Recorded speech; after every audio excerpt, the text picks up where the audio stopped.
এটা ছিল গতকাল রাতের একটা ভিডিও। গতকালে কিন্তু প্রচুর শীত পড়েছে, একদম বলা চলে কনকনে হাড় কাঁপানো শীত।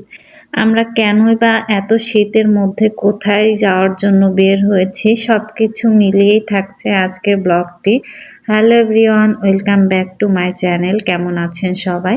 আশা করছি সবাই বেশ ভালো আছেন, আমরাও বেশ ভালো আছি। এবার আসা যাক ভিডিওর মূল পয়েন্টে। আমরা যেহেতু ফরিদপুরে থাকি, আমার কাছে মনে হয় যে ফরিদপুর মাসে কোনো একটা মাস খালি যায় না যেখানে কোনো মেলা বা কোনো উৎসব মুখর কোনো পরিবেশ থাকে না। ফরিদপুরে প্রতি মাসেই কোনো না কোনো মেলা হয়। আর আজ আমরা যাচ্ছিলাম ফরিদপুরে হিম উৎসবে, আর এটা শুরু হয়েছে 23 তারিখ থেকে আর 25 তারিখ পর্যন্ত থাকবে, মানে আজই শেষ হয়ে যাবে। যেহেতু এটা মাত্র 3 দিন ব্যাপী চলবে, এজন্য আমরা আজকে বের হলাম। আমরা যেহেতু গতকাল বের হয়েছিলাম, গতকাল ছিল দ্বিতীয় দিন আর আজ তো শেষই হয়ে যাবে। বাসা থেকে বের হয়ে কিছু দূর আসার পর মনে পড়লো মাত্রা আজ কোনো নাস্তা করে নাই বিকালে। ও ডেইলি দুপুরে খেয়ে ঘুমানোর পর আবার ঘুম থেকে উঠে বিকালে একটা নাস্তা খায়।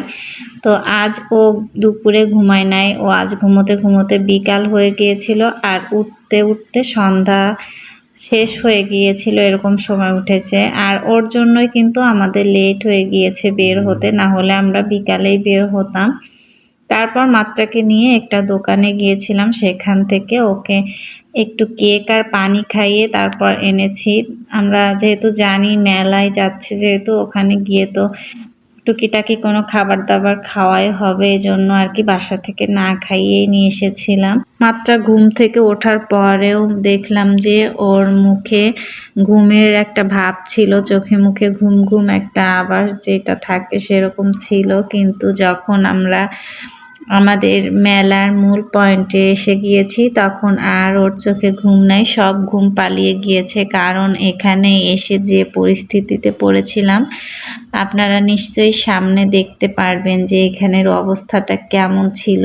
আমার কাছে মনে হচ্ছিল মেলার যে গেটটা থাকে সেইখান থেকে আরো 1-2 কিলোমিটার পর্যন্ত এত ভিড়, মানে লোক বেরও হতে পারছিল না বা ঢুকতেও পারছিল না, এরকম একটা অবস্থা। এত ভিড় আমি দেখি নাই, মানে এখানে কিছু হলেই দেখি এরকম লোকজন হয়ে যায়। গত একটা ভিডিওতে দেখিয়েছিলাম ঘুড়ি উৎসবে গিয়েছি, তখনও আসলে লোকের জন্য আমরা ঢুকতেও পারছিলাম না, আবার বের হওয়াটাও খুব রিস্কি হয়ে গিয়েছিল। আজকে যেও সেম পরিস্থিতিতে পড়েছিলাম, কিন্তু যেহেতু চলে এসেছি এজন্যই আর কি ভেতরে যাওয়া। আমার কাছে এখানে এসে বারবার মনে হচ্ছিল যে এটা হয়তোবা ফেসবুকের যে ফরিদপুরের পেজগুলো আছে সেইখান থেকে দেখায় ভালো ছিল, কারণ অনেকেই পেজে আপলোড দিচ্ছিল এই মেলার ভেতরের পরিবেশ। তো আমার কাছে মনে হচ্ছিল পেজে বাসায় বসে বসে মোবাইলে কেন দেখলাম না, এখানে না আসাই উচিত ছিল। কারণ যে একটা অবস্থা হয়েছিল, একদম জ্যাম হয়ে গিয়েছিল, 1-2 কিলোমিটার পর্যন্ত গাড়ি যাচ্ছিল না। অনেকক্ষণ সময় নিয়ে তারপর আমরা ভেতরে ঢুকতে পেরেছি। বাইকে যত সময় ওয়েট করছিলাম ভেতরে যাওয়ার জন্য, মানে ভেতরে তো বাইক নিয়ে যাওয়া যায় না আর কি, রাস্তা থেকে মেন যে গেটটা থাকে ওই গেটের কাছে আসতে যত সময় লেগেছিল তার থেকে আমরা পায়ে হেঁটে চলে আসতে পারতাম। এই যে দেখুন এখানে কি অবস্থা, মানে লোক এক সাইডে ঢুকতেও পারছিল না, আবার বের হতেও সমস্যা। যাই হোক, ভেতরে ঢুকতে কিন্তু খুব বেশি হাঁটার প্রয়োজন হয় নাই, মানুষের ধাক্কাতেই ভেতরে পৌঁছে গিয়েছিলাম।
তোমার ঘরে বস করে কারা মন জানো না, তোমার ঘরে বসত করে কয়জনা মন জানো না, তোমার ঘরে বসত করে কয়জনা।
ভেতরে যাওয়ার সময় তো মানুষের ধাক্কা খেতে খেতে চলে গিয়েছি, আসার সময়ও ঠিক তাই হয়েছে। সুন্দরভাবে দাঁড়িয়েছিলাম, পেছন থেকে কেউ বা কারা ধাক্কা দিয়েছে আর আমি বের হয়ে গিয়েছি।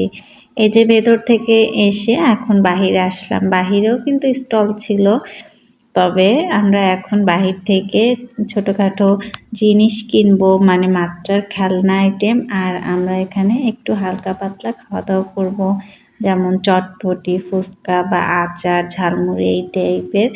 ভেতরেও কিন্তু অনেক স্টল ছিল।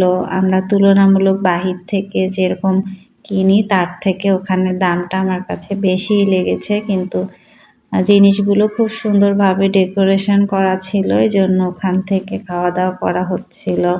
আর ওইখানে যে পিঠা আইটেমগুলো ছিল সেগুলো এক একটা এক এক রকম প্রাইস ছিল। আর জামা কাপড়, ফুল সব কিছুই ছিল ওখানে। আজকের ভিডিওটা থাকছে এই পর্যন্তই। সবাই ভালো থাকবেন, সুস্থ থাকবেন। আল্লাহ হাফেজ।